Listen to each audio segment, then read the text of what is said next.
Hello, hello. Hi, friends. How is everybody doing? All right. So, weather is finally brighter and warmer, and I am loving it. So, I'm actually at work, but I needed to steal a few minutes out of my busy schedule to share my random midnight thoughts in spoken words. For some reason, last night my brain was on overdrive. It will not turn off to let me get my sleep. I had all these random thoughts popping up here and there on my mind. The most prominent of those thoughts were number one, that this life, in this life, we have to embrace our mortality. As humans, we are mortal beings and we all have an expiration date. Number two, we have to accept the fact that this life is brief. This life is very brief. Even if you live to 100 years, those will come and go like it was yesterday. We have to accept the brevity of life. And number three, we have to make the most of the time that we have here on earth. So, three important thoughts: accepting our mortality, embracing our mortality, accepting the brevity of life, and making the most of the time we have here on earth. To quantify this, to make this easy to understand, imagine that you have 100 years on earth and for some reason you were a super baby. You slept 8 hours every day from the day you were born to the day you die. That would mean that you would have slept for 1/3 of your years here on earth. So 1/3 of 100 years will be about 33 years and 4 months. So out of your 100 years, 33 years and 4 months gone sleeping. And to be very conservative, let's say the time that you have to rest, to eat, to go exercising or doing something to take care of you, because you cannot function properly, you cannot be the best version of yourself if you don't take care of you, which is a very important part of living, taking care of you.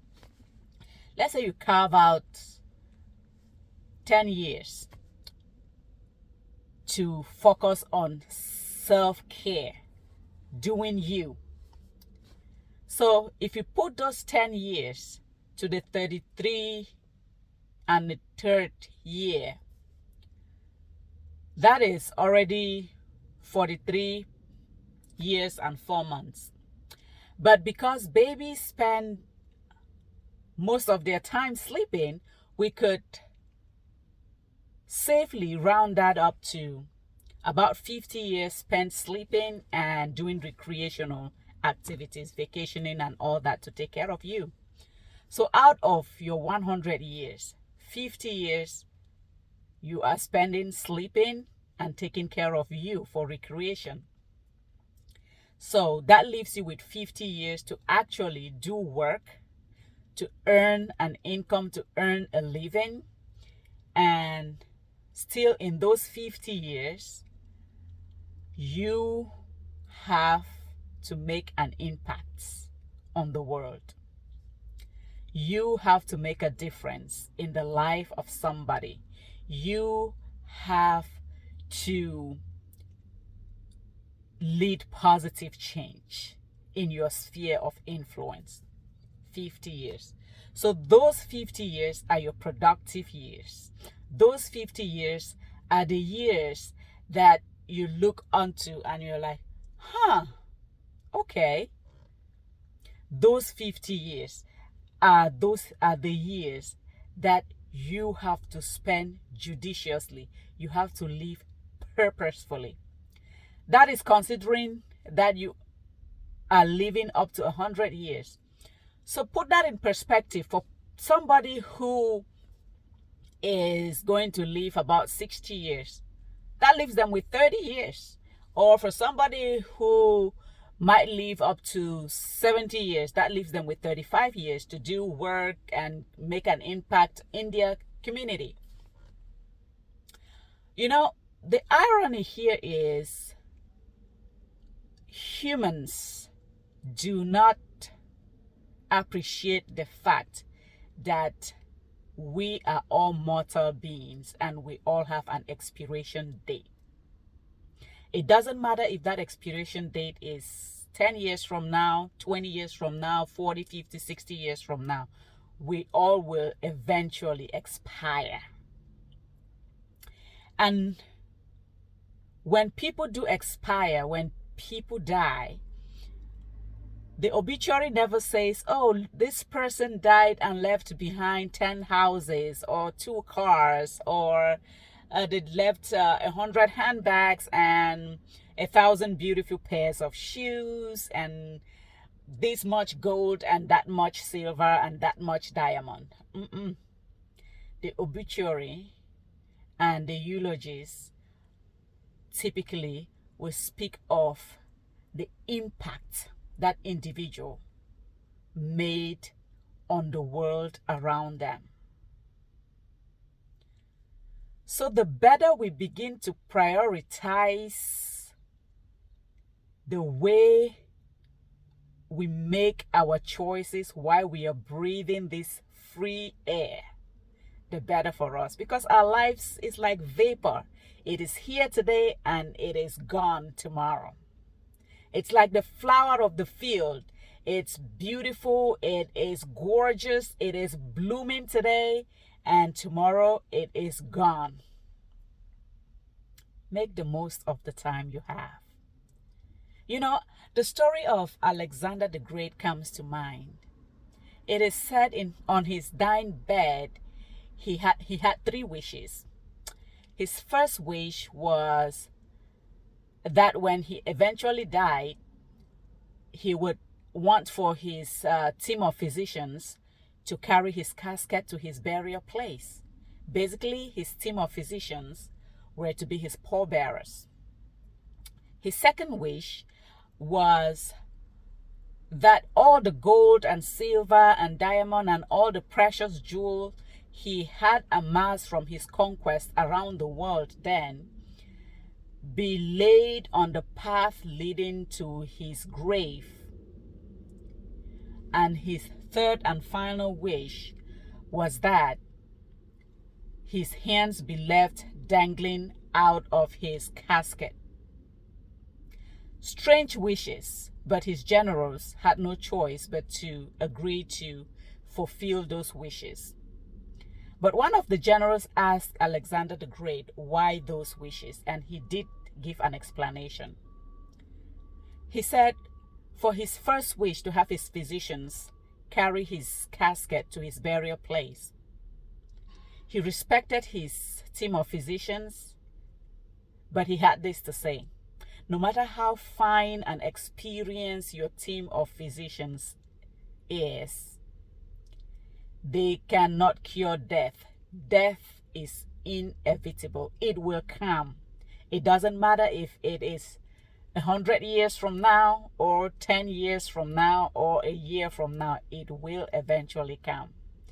So we should not live our lives as if we are invincible.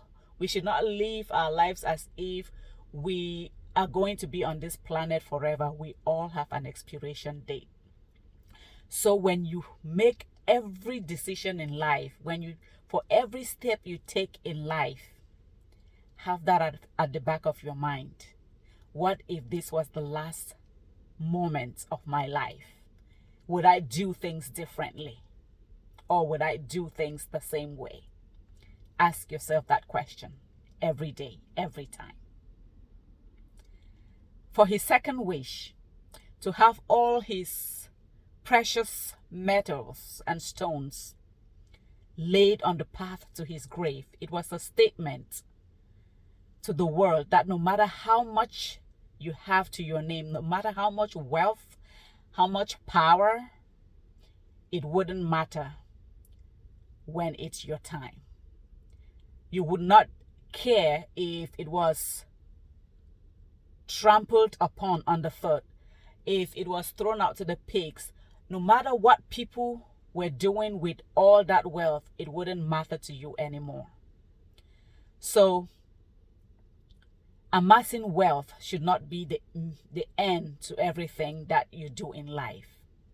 Making an impact, leaving a lasting impact, making a positive change should take precedence over amassing wealth. Seek to improve the lives of everyone else around you or of your community. Let's strive to make the world, or our world, a better place for us all. Those are the things you will be remembered for, and not the wealth. Last but not least, to have his hands dangling outside his casket was a statement that he came empty-handed. He was going back empty-handed. That applies to each and every one of us. We came empty-handed and we'll go back empty-handed. But when that happens, how would you like to be remembered? That you spent your time amassing wealth, trying to get as much as possible, no matter how you got it, or that you lived a life of service, making the most of the time you have. That time is brief. There is an expiration date to it. So in everything we do, we should be intentional and live purposefully as if it was our last. I hope I did not scare you. It is a fact of life. Live purposefully, enjoy life, and make life enjoyable for each other.